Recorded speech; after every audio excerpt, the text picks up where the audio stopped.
Амба никогда не был обычным тигром. В то время как его сородичи в заповеднике старались поддерживать имидж грациозных и опасных хищников, Амба предпочитал роль пушистого холма.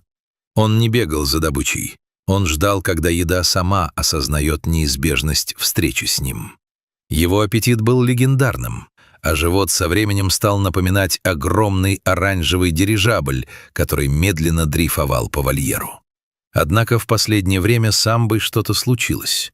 Он перестал не только проявлять интерес к обеду, но и потерял свой знаменитый громоподобный рык.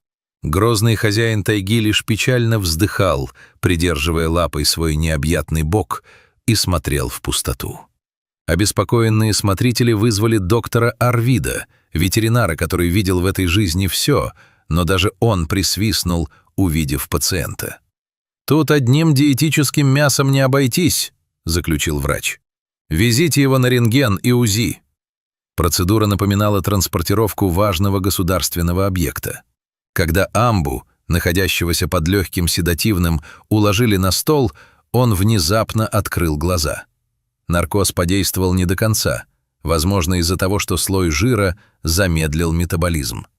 Тигр не мог двигаться, но его взгляд был ясным и сфокусированным прямо на мониторе, где вот-вот должно было появиться изображение его внутреннего мира. Когда экран мигнул и выдал картинку, в кабинете воцарилась мертвая тишина. Амба, казалось, побледнел прямо под своими черными полосками. Если бы тигры могли говорить, он бы закричал, но он лишь широко раскрыл пасть в немом шоке. Внутри царя джунглей обнаружилась не просто проблема с пищеварением. Монитор показывал целую коллекцию предметов, которые Амба, видимо, считал своими трофеями. Там, аккуратно утрамбованные, покоились резиновый желтый утенок, пропавший из детского бассейна у входа 2 года назад. Связка ключей с брелоком в виде рыбки. Главный смотритель искал их месяц и был уверен, что уронил в пруд. Сотовый телефон старой модели, который все еще слабо поблескивал металлическим корпусом в лучах сканера. Но самым удивительным был массивный, идеально круглый предмет, который Амба проглотил совсем недавно.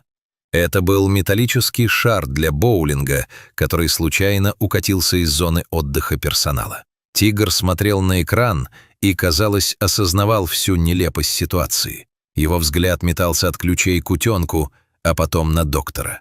В этот момент он выглядел не как опасный зверь, а как пойманный с поличным воришка, у которого в карманах нашли половину школьной столовой. Его немота была вызвана не болезнью, а глубочайшим экзистенциальным стыдом. Операция прошла успешно. Когда Амба пришел в себя и избавился от своего внутреннего склада, он первым делом издал такой мощный рык, что с деревьев посыпалась листва.